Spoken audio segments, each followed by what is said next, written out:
It's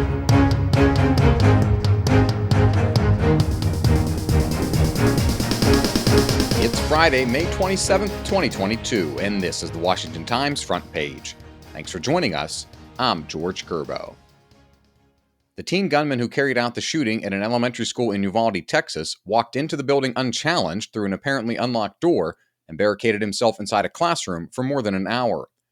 Texas Department of Public Safety Regional Director Victor Escalon said the shooter was never engaged by a school resource officer. That contradicts a report that department provided a day earlier.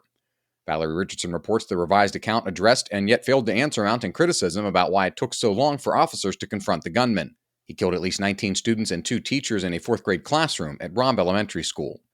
Javier Cazares, whose 4th grade daughter was killed in the attack, told the Associated Press he raised the idea of parents charging the classroom where the shooter was when police hesitated to enter. Stephen Dinan reports the issues Cazares raised are increasingly important as the nation grapples with the growing number of active shooter incidents. Authorities say the shooter legally bought 2 firearms, including the AR-15 assault-style rifle he brought into the school last week, just after he turned 18. Congress is weighing a plan to give states incentives to adopt red flag laws like the one Florida enacted in 2018 aimed at keeping guns out of the hands of dangerous or mentally unstable individuals. Florida's law, enacted after the shooting at Marjory Stoneman Douglas High School in Parkland, has been used thousands of times in the past 4 years to confiscate guns from people deemed as threats. Susan Ferricchio reports Florida is among 19 states that have imposed risk-based gun removal laws to curb gun-related deaths. The law allows courts to temporarily suspend a person's ability to buy or possess firearms if a judge determines there's a risk to public safety. You can read all these stories at WashingtonTimes.com/front page. You can also find us on all of your favorite podcast platforms by searching Washington Times wherever you get your podcasts. The Supreme Court is mired in distrust. Court watchers say one way to begin to repair the court's collegiality and rebuild trust is to quickly identify and punish the person who leaked a draft opinion that would overturn Roe v. Wade. But Alex Swaryer reports word about the progress after weeks of investigation hasn't been forthcoming.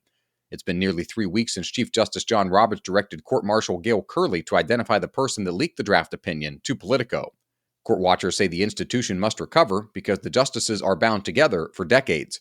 It's unclear where Curley is in the process, and a request for comment from the court didn't receive a response. And finally, Secretary of State Antony Blinken said the Biden administration's policy toward China calls for diplomatic and economic competition, but won't seek to replace an increasingly aggressive Communist Party system. In remarks at George Washington University, Bill Gertz reports Blinken said the U.S. won't work to impede China from expanding its economy, but rather promote international law and cooperate closely with allies that are pursuing American-style democracy and human rights.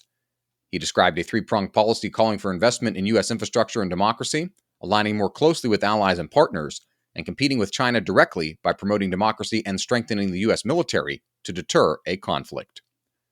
Find all of today's front page stories at WashingtonTimes.com/front page or on the Washington Times app, and find us wherever you get your podcasts. Just search Washington Times in your favorite podcast app. You can also find us on Twitter and Instagram at Wash Times for breaking news, sports, commentary, and more. For the Washington Times, I'm George Gerbo.